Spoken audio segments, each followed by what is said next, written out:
Okay, since it's being recorded, so I'll start from the beginning again. So we'll be doing tutorial 6 today for regression analysis. And we have 2 questions, but question 2 has many parts. So we'll start with question 1.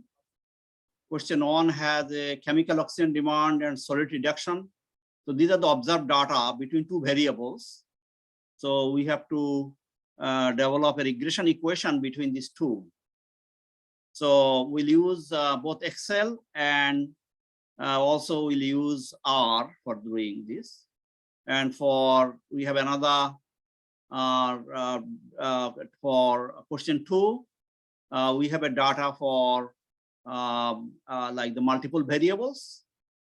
So we have peak flow for 10% AEP, and then we have number of predictor variables on the right side. So it has 1, 2, 3, 4, 5, 6, 7, 8 predictor variables. So we have to develop some regression equation using that data as well. Okay, so let us start our first problem.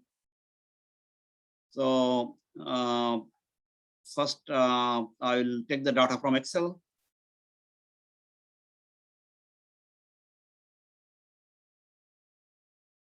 So I go to the data.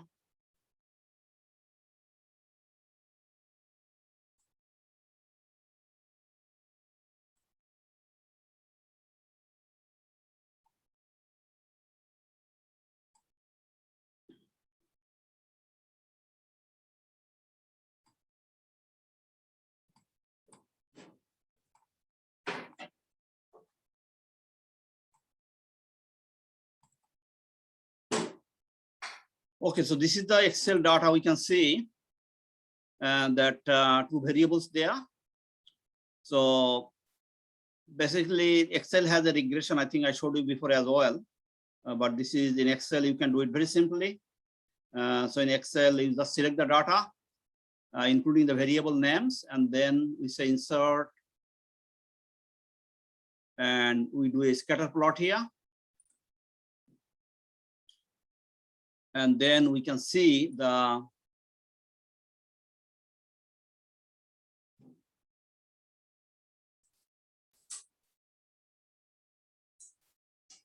so our X variable is chemical oxygen demand, and then our Y is the solid reduction.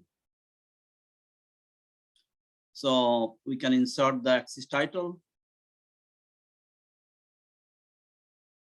So axis title is our x-axis data is our chemical oxygen demand. Generally, we express that by COD. That depends on the concentration of the contaminant. What happens is that if you have some solid waste, like some wastewater or some other waste, it may be solid or liquid, and when you throw into the river, then in the river, some bacteria, they start coming to decay this contaminant, and the number of bacterial population depends on the amount of solid or amount of nutrient remaining into the waste. So that's why there is a kind of relationship between these 2. So as there is more food there, more bacteria grows, and at certain points, it starts with 0 and then it picks up, and then it goes 0 again at some point of time. So there is a relationship between COD and solid reduction.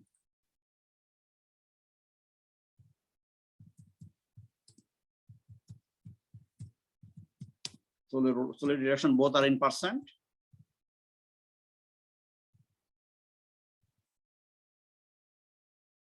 And COD also, that is in %. Okay, so now basically in Excel, we can just right click on any of this point. So you can put your mouse on any of these points and right click of the button, and then you will see that a trend line. So here we are doing a linear regression analysis basically. So we will select linear, it is automatically selected there, and then we can find out the intercept. No, we don't want to set intercept 0, and then we have to put select display equation on the chart, display R square value on the chart. So basically, that will give us the regression equation. So this is the regression equation here. That solid reduction is equal minus 0.9565, which is the intercept of the model, and then plus 1.0103 times x. X is our COD. So that is our regression equation, and R square is 0.9129. So do you think this is a good R square of the equation? So the R square of 0.9129, do you think it's a good R square? Yes. Any R square greater than 50% is we should consider it. But in this case, it's 91%, which is quite good. Really. So it means that we can see there is a good relationship between COD and solid reduction. And one point we can see quite far away. And this point is really causing some problem to the regression equation. If this point is closer to this line, R square would have been much better. So these are the some of the things that happens due to many different reasons. That kind of things can happen. So, okay, so we got the equation here, and then we can find out the predicted value from this equation. So this is our equation. So we can find out the predicted solid reduction from the equation that we developed. So say find the percent here. So our solid reduction as per the equation would be equal. We have a coefficient minus 0.9565 times 65, and then plus 1.0103 times our x value, which is that column there. So that is the predicted value for the first data point. So these are the predicted values coming from the regression equation. There will be, of course, some error, and we can find out. In most cases, we try to find out some error by some way, so we can find out relative error. So relative error is found generally by this equation, that predicted value minus observed data divided by the observed data times 100. So that gives you the percentage error for each of the data points. So this is my percentage error in percent. So that is really the percentage error in prediction. Sorry, sir, can you show the formula of that again? Sure. So this is really, okay, I can write the equation here, relative error equal predicted minus observed divided by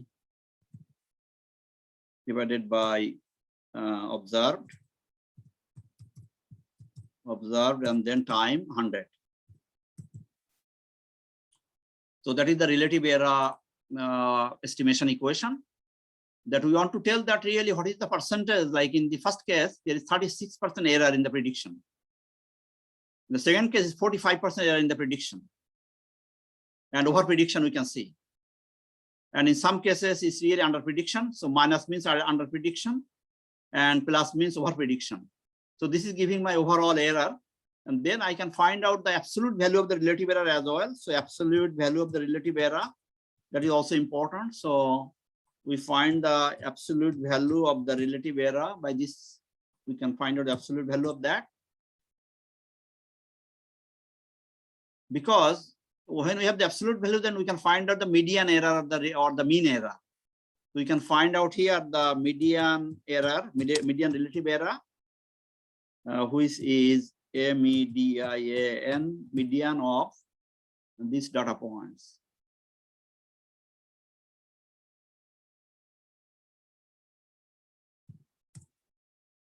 So median relative error is only 4.28%, which is a good model in my opinion. And then our mean error, we can find also the mean relative error. which would be average of the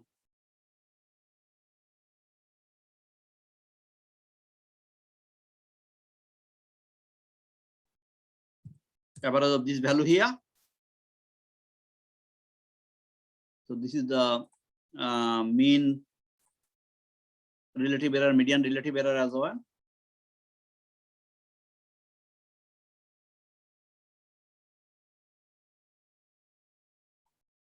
And sometimes we try to plot a box plot of this relative error, considering the sign to see the bias in the model.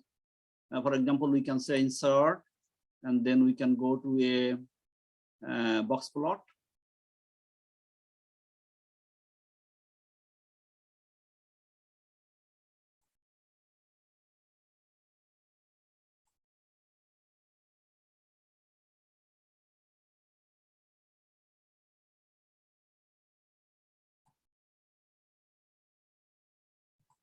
It's the waterfall one. How is Top that? right. The top right for box plot. Because it's hiding me that.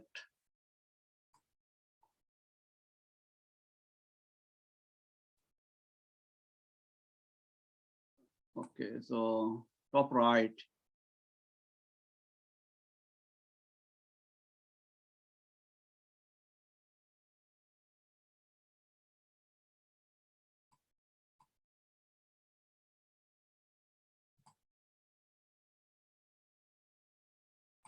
Okay, where is that? Can you show me? I cannot see that. If you click recommended one, you can see the all options. It will be better. Recommended chart, okay. Yeah. Let's Recommended see. chart. This And is all the charts. histogram. Click the all charts. Click all The all- charts. Yeah. Okay, all charts. Yeah, that's right. And that's right. Yeah. So box and whisker plot. That's right. That's right. Yeah, you're right. Okay, so that is the box plot. Okay, so the box plot come in this way. So we can see that the median line of the model is coinciding with 0% there. So that means that our model is relatively unbiased, although there are some over prediction for few cases. Click on the OK, then it will show in the Excel file. Sorry? So please click on the OK button. Below on the OK button, because my OK button is hiding. So this is like just give me a moment. Just start here. Okay, so this is the box plot. So axis title, we have to put axis title. So our y-axis title is relative error of the model in percent.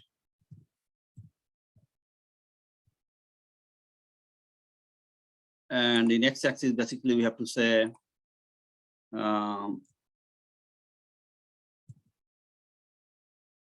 this is the box plot basically.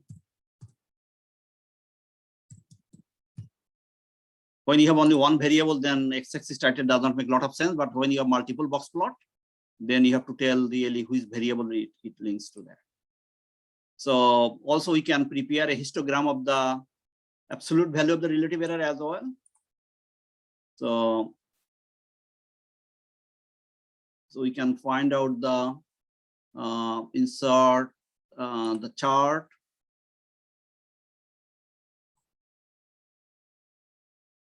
All charts, so we can do a histogram of that as well.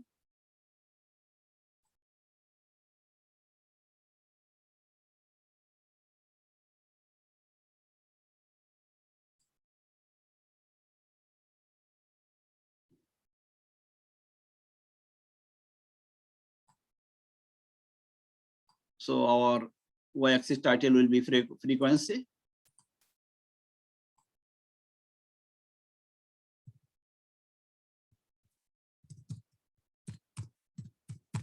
Frequency, and our x-axis title is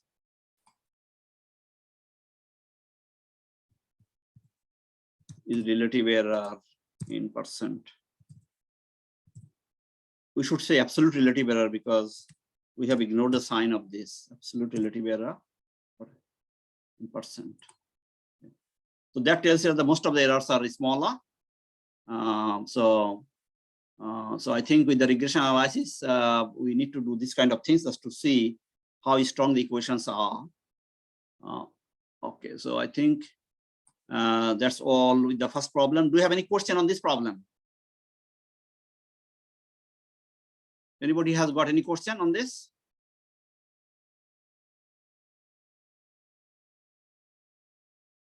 Okay, if not, then I'll go to the second problem.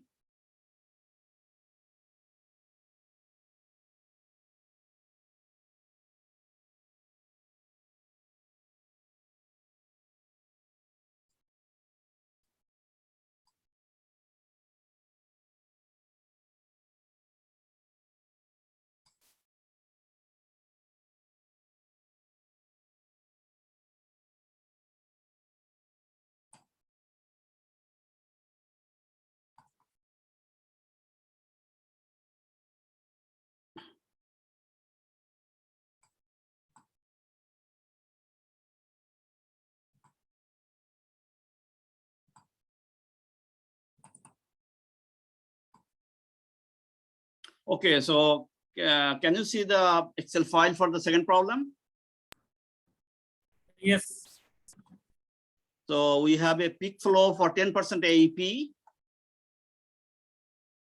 So it's quite relevant to the postgraduate students, particularly Ali Ahmad. I think it will be important for you to understand this kind of regression analysis because you'll be applying this in your thesis. So Yes, sir. Thank you.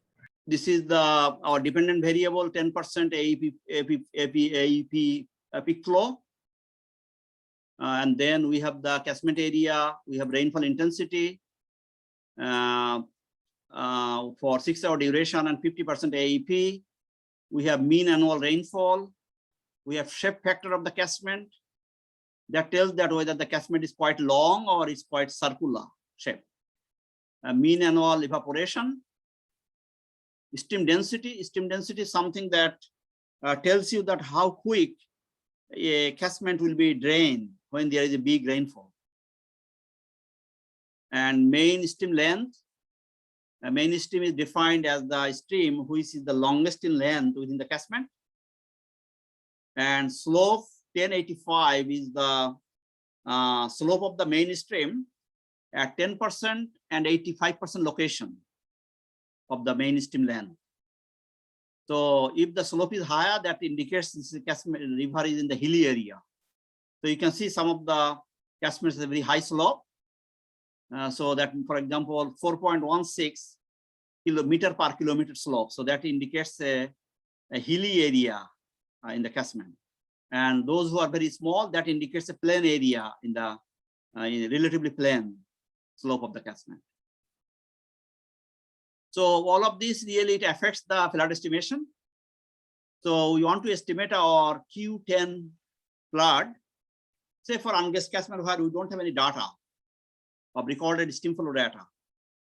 So we can develop a regression equation and we can apply that equation using these characteristics for the unguessed catchment to estimate our 10% AEP flood Q10.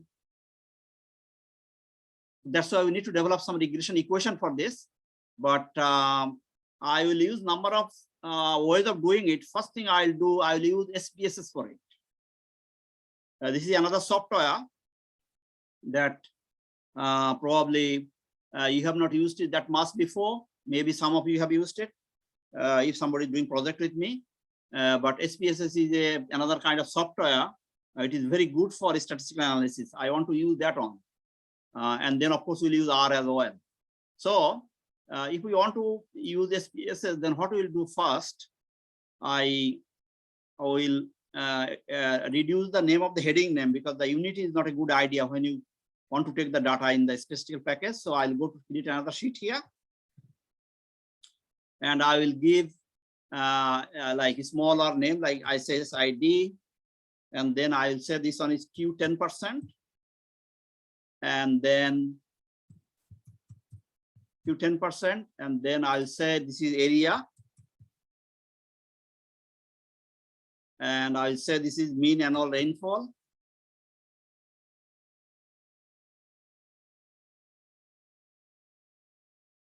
Okay, so I think It should be the intensity. the rainfall intensity, so it's really I6 or 50%. So I will write it I650, okay? I650.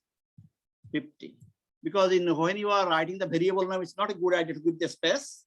So that's one important thing, and don't use the special character, because this kind of package, they don't like a special character. And mean annual rainfall, we will say mean annual rainfall like this. And shape factor, we will say SF. And stream density, then we have mean annual evaporation. So we'll say mean annual evaporation, MAE. We'll say stream density, SD. And then we'll say main stream length, so main stream length. And then we have our S1085, so slope 1085, measure of the slope, which is really the middle 75% of the catchment, the slope of that part of the mainstream. So now this data is ready to export or copy and paste into another program. At this moment, I want to use SPSS, so I am copying this data from the top up to the bottom. So that is my data. So I just press Ctrl+C, and now I will open the SPSS. So I will stop share this one, and then I'll go to SPSS. So give me a minute. I have to go to SPSS. Do we have to download that ourselves? SPSS is freely downloadable. I think you should try free downloadable version available, but it's available in the university. All computer, most of the computer labs, they have SPSS. But for your satisfaction, I think you should download it free version for, I think it's for 10 or 3 weeks or 2 weeks, something like that. And then you should explore it, because it's a very powerful software. You'll see when I do it. It can give a lot Do we of need to things. file assessments? Do we need to file assessments? You need during the exam time. No, the software. Do we need the software for our assessments? Probably not, because I think for your project, you don't need this on, and also for your exam time, you can do this in R as well. So you'll be using R in exam time. I'll show you R as well, and then we'll compare the results as well between R and Okay, SPSS. thank you. So SPSS is a little bit advanced application, but it's very useful and powerful. That's why I want to show to the student that really it's a good idea to use it. Like most of the students, those who do thesis in this area with me, they use this software. Okay, so you can get a special permission from the university to get it if you are doing a project with this. Okay, so let me get this software first. Let me get means that I have to access it via a special way.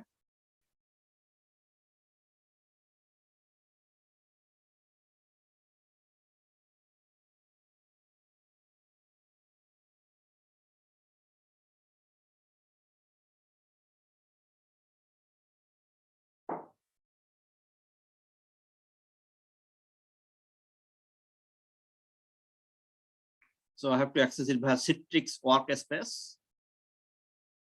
So then I have to go to apps. Okay, and then I have to go to SPSS.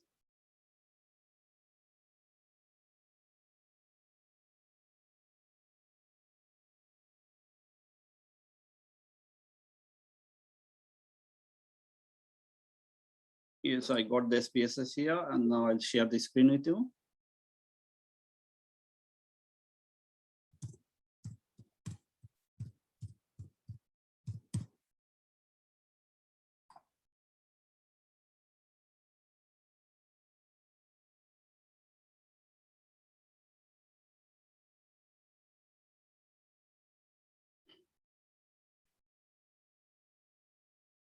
Okay, so it's starting SPSS, so it's taking probably 1 or 2 minutes time.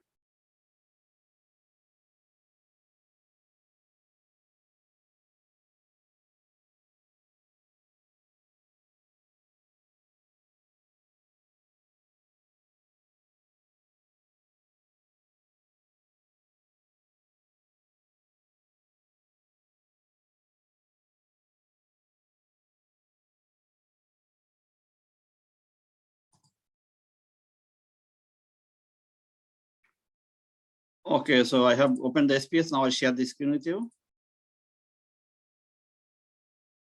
So share screen. And this is the SPSS here. So can you see SPSS window here? Yes. Yes. Okay, so I think something old coming that I showed to Tanzim, probably we don't need that on. Yeah.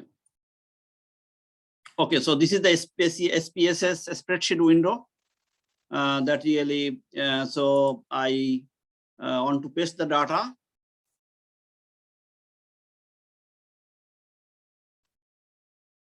So paste with variable name. So I am just right clicking on my button and then I am pasting the paste with variable names there.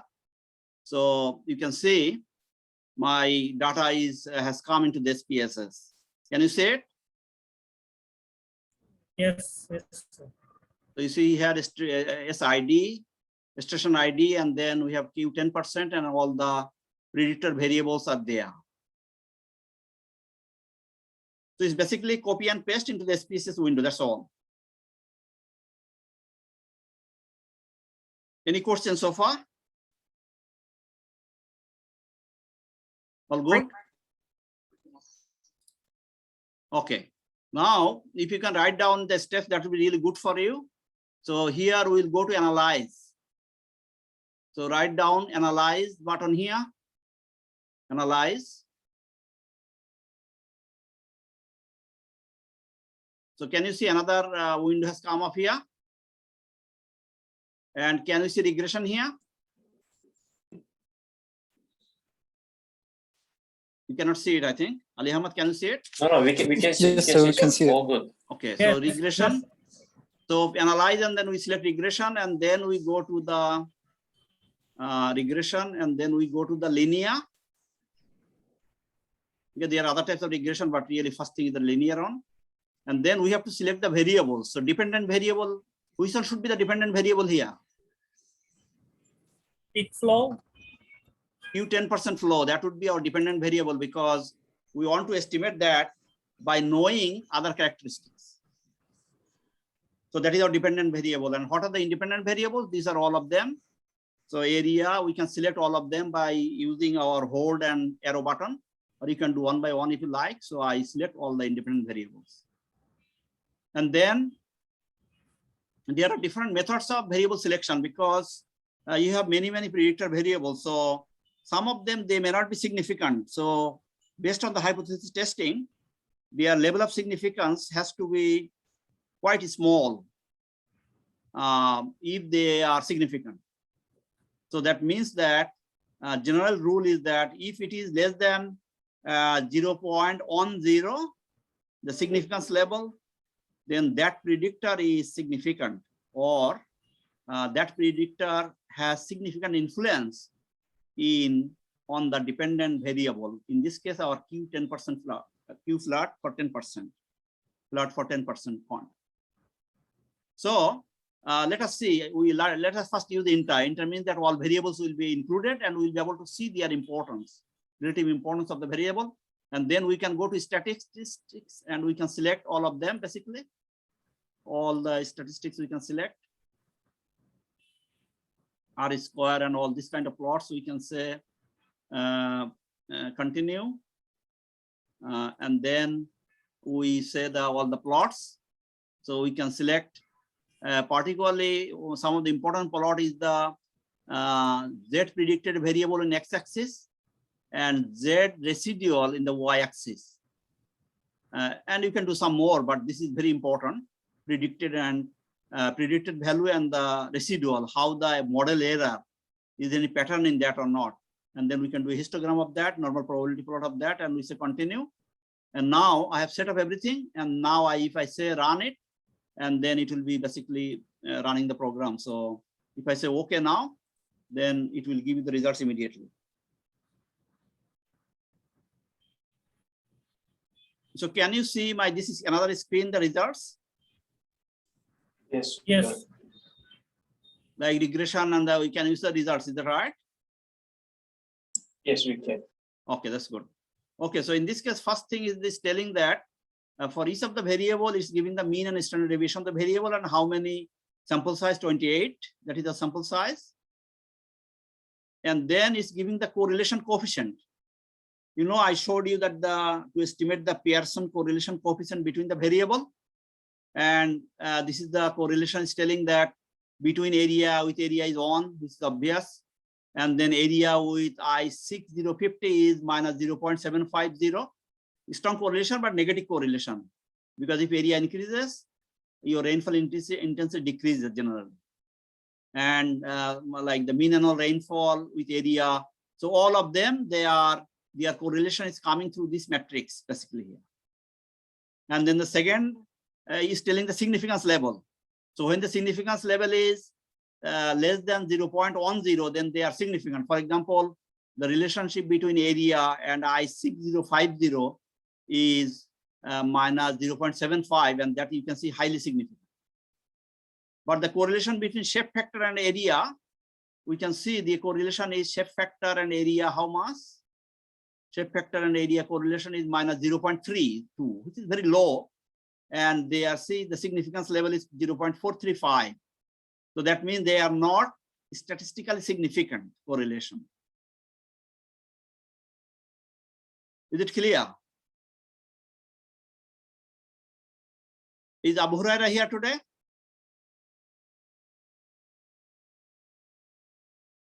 Is Abu Huraira present today? Is Saika present today? Saika? Yes, I here. Was here. Saika here is. Prof, I'm here. Prof, Saika, I'm are you here? Yep. Okay, so these are the important things for any research like regression analysis. And I don't know whether you have done regression before or not. Yep. Prof, I used SPSS in my PhD, so I have a good knowledge on it. Oh, very good, very good. That's good. That's good. So Orpita, you have used. Orpita is here today. Nearly all Orpita? of my. Is Orpita here? Yes, sir. Yes, sir. So have you done regression analysis before, Orpita? Yes, sir. Regression analysis, yeah. But not with SPSS. But you probably have used other software, Yes, sir. maybe MATLAB or something. Okay, that's fine. So Yeah. this correlation structure is all the students, is it clear to you the correlation? So what is the correlation between mean annual rainfall and S1085? Can anyone tell me what is the correlation between mean annual rainfall, MAR, and S1085? What is the correlation? 0.533. 533. So it's 0.533, is that right? Yes. And is that Yes. correlation significant?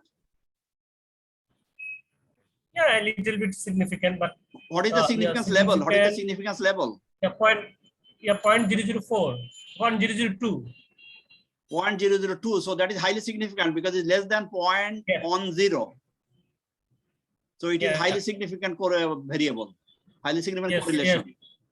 Okay. Yes. Okay. So that is correlation. You need to understand this one. Then we go to the regression equation.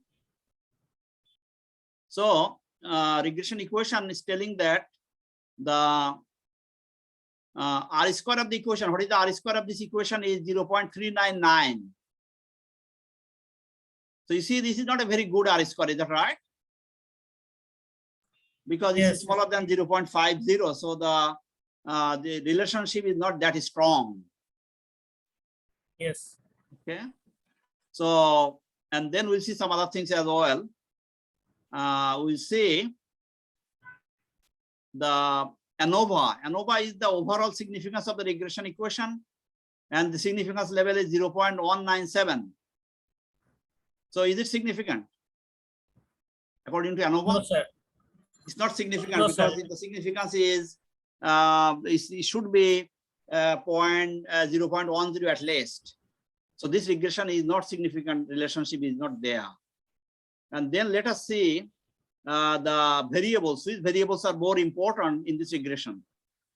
So you can see here the significance of all the variables.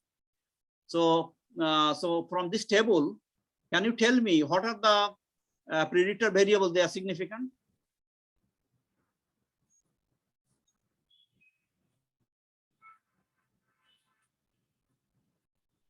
from the significance level, is there any variable that is significant? I think there's none.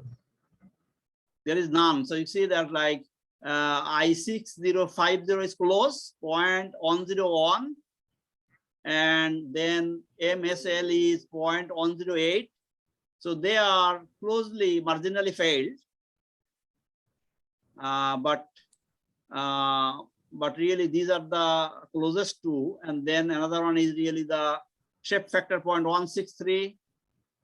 So yeah, it is a little bit higher than 0.10 as well. So we can see really the thing here. And this is the T distribution coming the T value.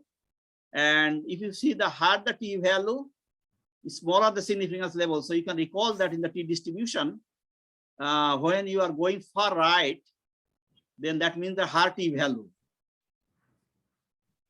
And higher T value means that your significance level will be smaller because you have very small area remaining on the right side of the T distribution. Okay, so, and then you have the other things there, like we can see some of the plots here.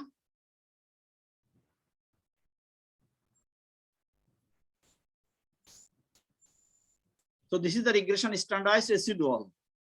So one of the assumptions of the regression analysis is that the residuals should be normally distributed. But in this case, we can see it is really quite departed from the normal distribution, because you see here, like it has a kind of normal shape, but it's really not that well normal distributed. And that is more clear in this diagram here, that in this diagram we can see that for a normal distribution, these small circles should match very well with this line here, thick line, 45-degree line, but that's not the case. So it means that the residuals are not close to normally distributed. So it means that assumption of the regression equation is not satisfied well. And then you will have some of this kind of plots. So really we can see that really we have, we did not come up with a very good regression equation, but then I'll try another model with this data. So any question on this so far?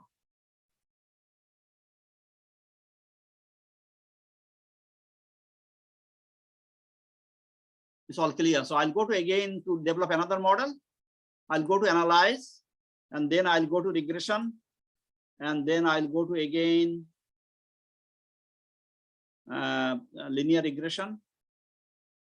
And then we already selected that. Now I will do a backward selection. Backward selection means that it will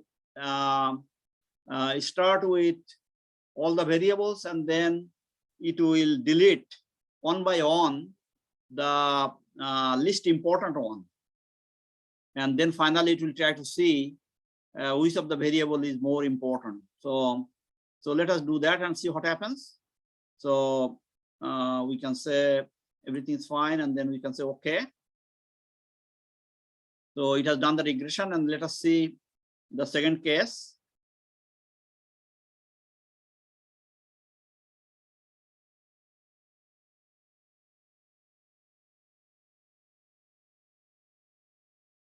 So in this case, you can see that in the first case, it considered all the variables. And then finally, the final equation is telling here that final equation is only one predictor, the model H, which has only one predictor, and that is main stream slope. So they have considered only one predictor, and we can see that the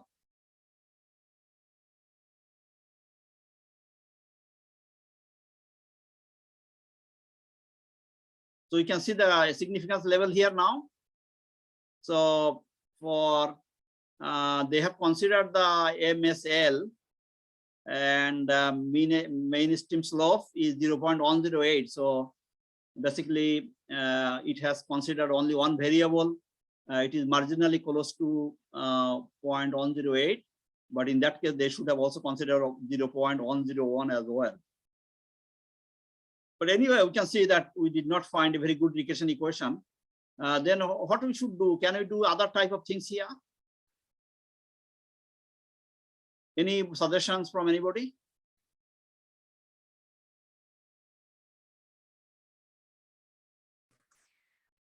Excuse me, sir. Yes. Sir, leave one out validation. Validation is a little bit different thing. In that case, we have to leave one catchment out, and then we have to develop our regression equation, and then we have to apply that equation to that catchment. So probably I'll explain that to some time, but at this moment, probably not. We will do a validation as well. I want to teach the validation as well, how to do the independent validation. But Okay, thanks sir. for the question. I think that's a good point. Thank you. So anybody has got any idea that how we can improve the model? Because this model is not good. Any PhD student, do you have any idea that how we can improve the model? Taking any transformation? That's right. So we can do some transformation of the variable. So we can do the most common transformation, the log transformation in engineering. So we want to do a log transformation of the dependent and independent variable. And then we want to see that whether there any improvement or not. That is the first thing we want to do. So thanks Ali Ahmad to mentioning that. Okay, so let us do our log transformation. So we can do that in Excel or we can do that in SPSS as well. So let us see in SPSS. So let us go to the data window. So you can see the data here. And we can now estimate our log Q10% by this way, transform. So compute a variable. So that means that we want to estimate log 10 Q 10%. So that is our target variable, and in this variable will be our log of 10.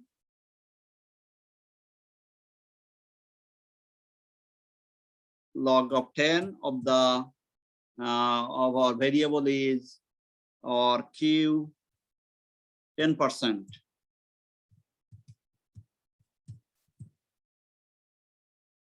So if we say okay, it should be estimated, I hope. String of character followed by left parenthesis indicating that the string of characters is a function of predictor name, but the character do not match any existing function or vector. Q 10%, Q 10%. Okay.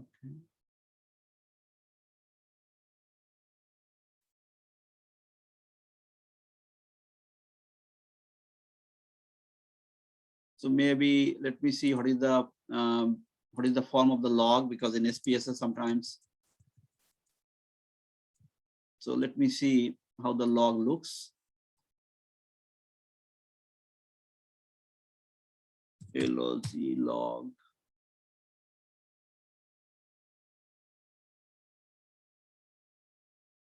I think the best thing would be go to Excel and do it there, because that would be quicker than here sometimes. Yes, sir. In SPSS, it is sometimes difficult. Sometimes variable name is sensitive here. So the best idea is that we will go back to Excel, and then I'll show how to do it in Excel. Is very quick to do it because you can do all of them together in some way. So I'll go to Excel. So I'm coming to tutorial 6, and then we had the data already opened, I think. Yeah.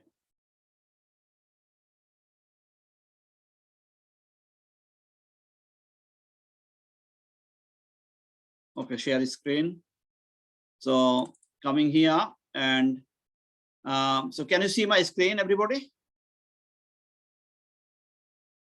Can you see Yes, my sir. Excel screen? Ali Ahmad? Yes, we can see. Okay, so log Q10 of, oh, bracket, because they don't like bracket. That's a log Q10%. I think they don't accept bracket as a name. That was my problem, probably. I don't know. Okay, then we have log of area. And then log of I6050. And then log of MAR, log of SF, log of MAE, log of SD. SD is stream density, not standard deviation. Log of MSL, then log of S1085. So then basically I can write here log 10 of this area and then put enter. No, sir, it's not area, sir. So it's not Is it? area, sir. It's Oh, you're 10%, right. it's Yes. 10%. Thanks for mentioning that. Log 10 of the our dependent variable, this one here. You're right. Yeah, thank you. So then we can really do for all of them like this because they are one after another. And then if I double click here, all will be done. So basically, I have converted all the variables into the log 10 domain.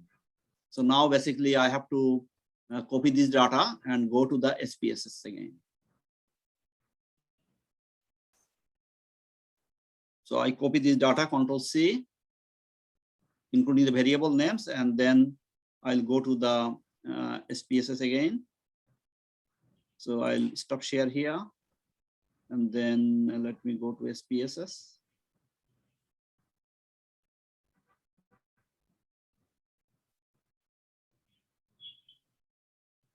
So SPSS, I come to here, and I right click here. I hope they will allow you to do it. Variable, paste with variable names. No, I think I did a mistake. Okay, sorry, I did a mistake because I think there can be undo. So I have to come to the first column, which I did not do. So right click and variable, Share your paste with variable screen. names. I cannot see screen, sir. Huh? Oh, I did not I share this cannot screen, see sorry. this. Okay, let's just Yeah. give me a second. So share screen. Yeah. Okay, so can you see the screen now? Probably it's coming.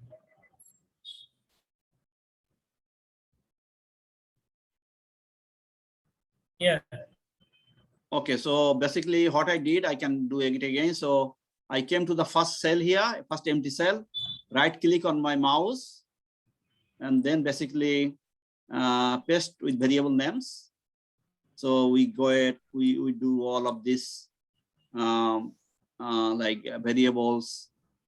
They have been log transformed with the log data there. Now we can again do the modeling, which is the analyze, and then regression, and then linear.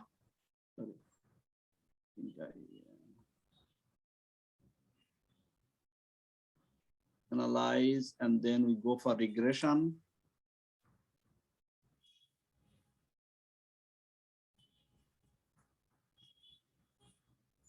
Then linear. And then really we have to do really the resetting here. So reset all the variables. So, and then first thing is our log of Q10% will come as the dependent variable. And then all of these variables will come as our independent variables as before. And I think we have selected all of them before. Yeah, so we have to select all of them before.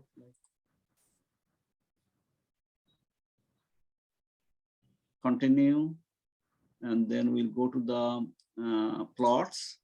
So one plot is must is the Z of the predicted variable in the x-axis, and y-axis is the standardized residual y-axis there, and histogram and normal probability plot of the residuals, and then say continue. So I think we are ready to go. Then we press OK. So, so can you see the equation now? Can you see my result sheet? Yeah. Yes, sir. Yeah. Yes. So what is the R square now? Yeah. It's quite better. 0.962. Yeah. 0.9626. So R square is 0.926, which is, you can see what an improvement we have made by transforming the data. And we can see the variables like I650 is highly variable, and then mean annual rainfall is highly significant. So highly significant, I650 highly significant, and your shape factor is significant, and then MAE significant, and then your MSL significant. So there are a lot of significant variables here, and we got a very good R square.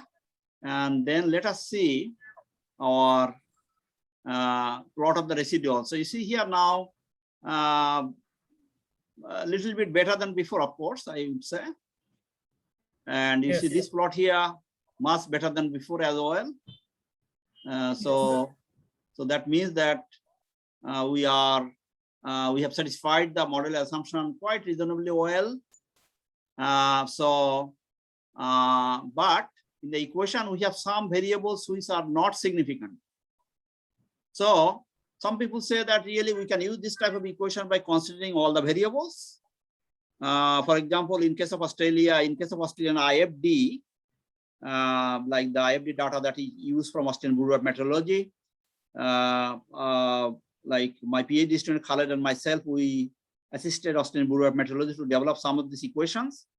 And there's a big panel of experts, and we all agreed that we should use all the predictor variables in the equation, irrespective of the significance level. But if you go to statistics books, they say that it's not a good idea. It's always good to include only the significant predictor variables. So we can try that. So that means that we'll go to there again, analyze and regression. And then we'll go to analyze regression, then we go to linear regression. And then we will select our backward method, or you can do stepwise as well. But I generally like the backward one because it selects all of them at the beginning, and then it removes one by one, step by step. So, and then I think all are selected, so we can say okay.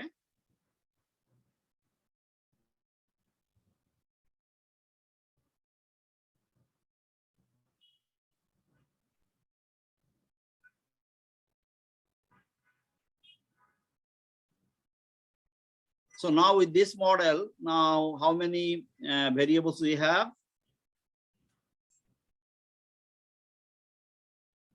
We can see the final model has included 1, 2, 3, 4, 5, 6 variables.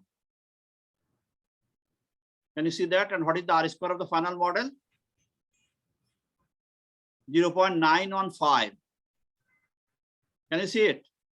Yeah. Yes. So you see, when you are using all the all the variables, so 1, 2, 3, 4, 5, 6, 7, 8 variable, then our R square is 0.926. But using 1, 2, 3, 4, 5, 6 variables, so by reducing 2 variable, we have lost R square only a little bit, is 0.915. But this model is better because due to model parsimony, that means always a model should have a smaller number of variables. That is one of the selection criteria in the model selection. So according to the model selection criteria, or this model is better because it has 2 less predictors, and we are not sacrificing R square that much.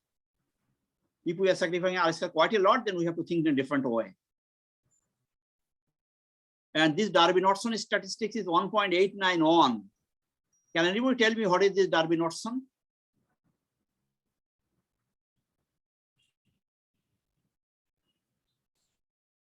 Do you know anybody that what the Darby-Knudsen means? Probably I have not told this before, so I don't expect that you know the answer. So if the Darby-Knudsen is close to 2, that indicates the predictor variables in the equation, they are not highly correlated. So this is close to 2 because it's 1.89, which is not much different from 2. So if it was 1 or something, then it's much different than 2. So that means that the predictor variables which are in the equation, they are not highly correlated, because if they're highly correlated, that means that you should not use all of these variables. Okay, now really in these equations, we have also generated our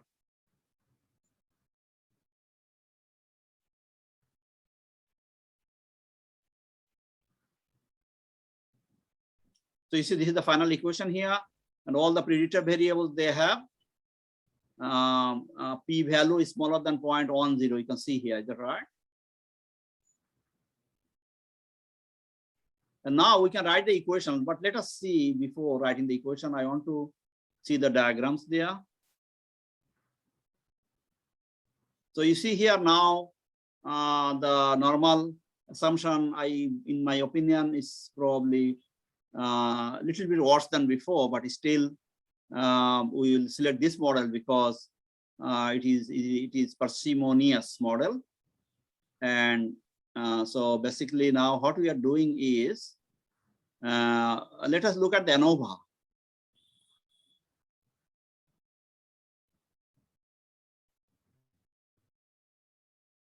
So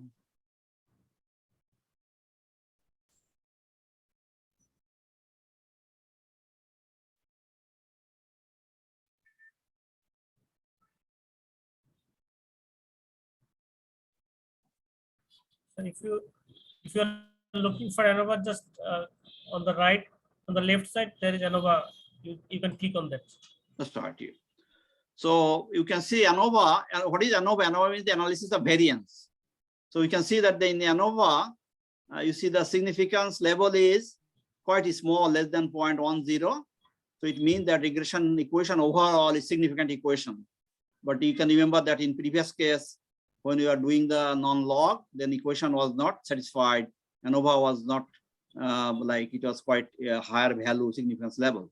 So now finally we got the equation here. So we can write the equation. So can you write this equation in your notebook, in your tutorial book, that what is the equation you have developed?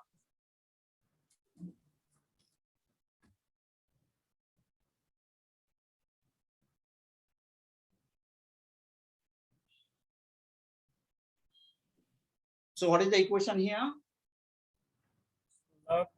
Equation is here, our left side would be log 10 Q 10%. That is our dependent variable. And then what is our coefficient? Coefficient is our minus 81.069.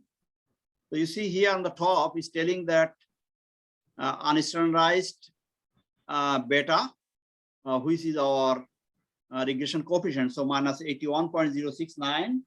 And then we have plus 10.7247. So 7.247. So basically, I can do my sniping, or I can write the equations here, because we have to write the equations anyway, because we have to apply this equation in Excel or later on. So then the 7.247 log of I6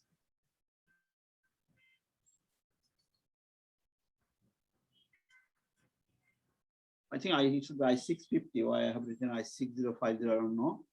Then plus, not plus, minus 1.884 log of, minus 1.884 log of MAR. Then minus 1.545 log of shape factor, plus 26.494 log of MAE, and then plus 1.519 log of MSL, and then minus 0.522 log of S 1085. So that is our equations here. So our equation is written in this way that log 10 Q10% equals to minus 81.069 plus 7.247 log I650 and so on. So that is the form of the equation. Then we can apply these equations for any oil and gas catchment to estimate our Q10 percentile. If we know these values, I650, minimum rainfall and shape factor, MAE, main stream slope and main stream length and S1085 slope of the catchment. So once you know that for any catchment, then we don't need to know the flow data. If we don't have a flow data, then we can use this equation and we are getting R square. It's quite good R square we are getting in this equation. Any question on this? So I think we have taken the attendance, is that right? Yes, sir. Bokan, you have taken the attendance. Yeah, all good. So is there any question for anybody, by anybody?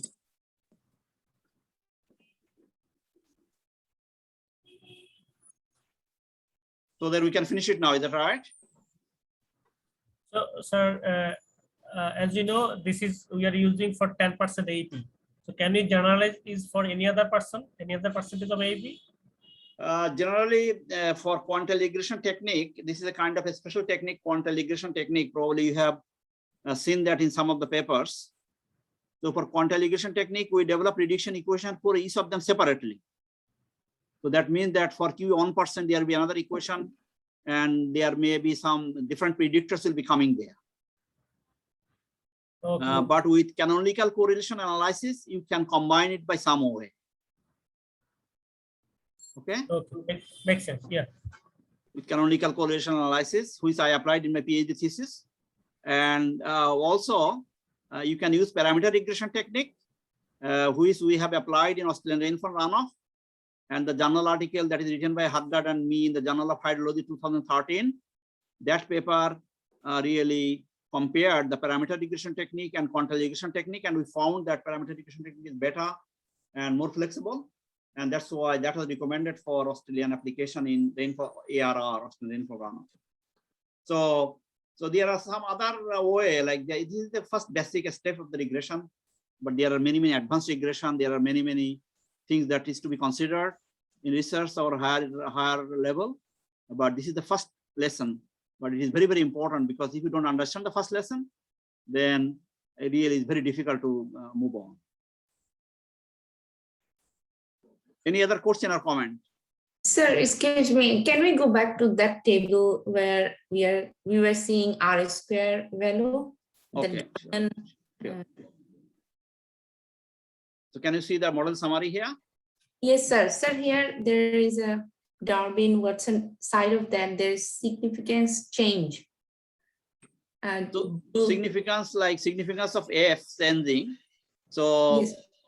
that is not important for us really. So that is Okay, really sir. what change is happening. Okay, sir. But really we are concerned with the final equation. And you can try something that whether we get different equation by a different technique. For example, I have applied here backward approach, but we can also see what happens with the if we go to the another type of approach, the linear. Sometimes they can give some different equation that might be better sometimes. So linear, and then we can go here instead of backyard, we can go to stepwise. Yeah. So that is another approach. So we can do that stepwise, and let us see what happens in the equation. Thank you, sir. So in stepwise, we can see the R square is smaller, is that right? Yes. It's a lot smaller. Lot is smaller, but with the smaller number of variable, we are getting higher R square. And but you see Darby-Knudsen is much better here, 1.992, which is very close to 2. That means, sir, those three independent variable are not like almost not No, you related. see, it's interesting. You see, we have got three model here, three variable only: area, Yeah. I650, and MAR. With only three variables, I am getting an equation with R square 87%. So I will like this model. If I compare my previous model, this model, definitely I'll take this one. Yeah. Because it has only three predictor, and in my previous equation, I have only 6 predictor, and that was giving my R square a little bit higher, but Darby-Knudsen was a little bit poorer. And let us see then our plots of the diagnostic plots.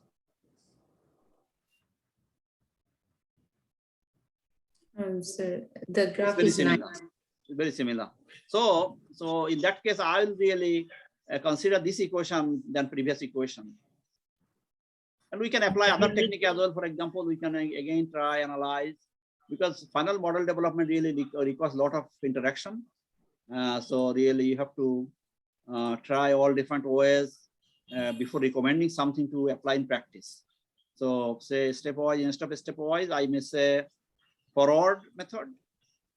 This is another technique, statistics. Okay, so okay. So in this model, let us see what we got. So with the forward method, is area and I6050 and MAR. Is that same, or I am? Yeah, I'm giving some. Yeah, I think that's right. Yeah. So in another approach is giving the same equation. The three predictor. Yeah. And with the model summary. Even this R square was almost same. So I think our model summary is in the up there somewhere. Model summary here, we can select from there directly. So you can see here we have three predictors, and our R square value is 0.877, and Darby-Knudsen is similar. So we are getting the same thing. So now we have more evidence that this is the better model. And in my opinion, this is the better model, because you see in previous model, the area was not there. Is that right? So Ali Ahmad, you can recall that from the chapter of my thesis, you have seen that area is the most significant variable in flood prediction. Yes. And in my first set of equation that we recommended before, area was not there. So I was not very comfortable that area is not there. But you see now in a different way, we have found another model with a smaller number of predictor, and some predictor, they make more sense because area is there, rainfall intensity is there. If these two are not present in the equation, I am not comfortable with that equation as an expert. So I think these are the better, the stepwise and the forward selection. So you have to really better. try all of them when you are doing your thesis or PhD study or some higher level study honors. Then you should really look up all this provision and really explore more, because really, like, there is no final answer. Like in this kind of subject, there is no definite answer. So you have to find the better answer, you know. Okay, I think that's probably all for today. Is there any other question? So just make one quick comment, sir. Yeah. So if we are trying using by different models, and if we get relatively better R square with less number of predictor variables, then we could select that model. Am I right? We have to do more validation, because I have not done any independent validation of the model. Sometimes you have to leave the 25% or 20% of the data out, and then you develop your equation, and then you apply the equation to that catchment that you did not use in model development. And that is called independent validation. And then you estimate your relative error of the model and other diagnostic statistics and see which one is better, because this is giving some indication of the model, but before final selection, you have to do independent validation.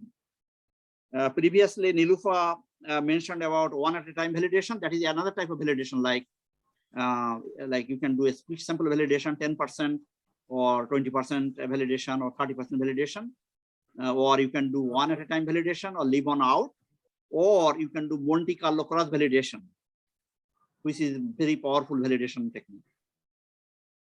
And then after the validation, you can make more decision that what is the best model. Okay.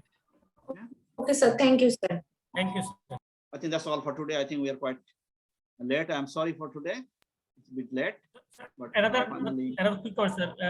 Sir, would you please share the earlier tutorial solution, like tutorial 5? tutorial 5, yeah, I'll share. I'll do. Yeah. Okay. Okay. Okay, so I am stop sharing now. Okay. Okay. Sir, sorry to keep you. I think I missed attendance. I was wondering if I could get my name marked. Okay, Gokhan, can you? What's your name? Oliver Frame. Gokhan, Write can you down take the what attendance? please? Student? Yeah, if the student write the chat window, the full name, I will check. Yeah, no. Did I do or not? So how was the There will be exam no today? attendance for the- So how was the exam today?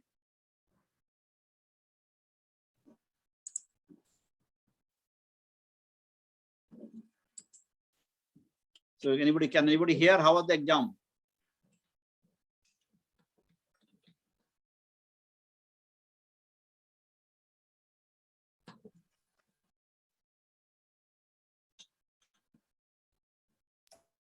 It was good, sir. It was nice to have a little extra time to get the PDF together to submit. So thank you for that. Okay, so that's better this time. That's good. Yeah, with the online thing, sometimes you cannot really tell what's going on because today I had a bit of trouble in the computer. Like my internet was going up and down very frequently. Okay, I think that's all for today. That's all right. So all the best and everybody have a good weekend. Bye. Thank you. Goodbye, sir. Assalamualaikum, sir. Walaikum Assalam. Thank you. And so I stop recording first.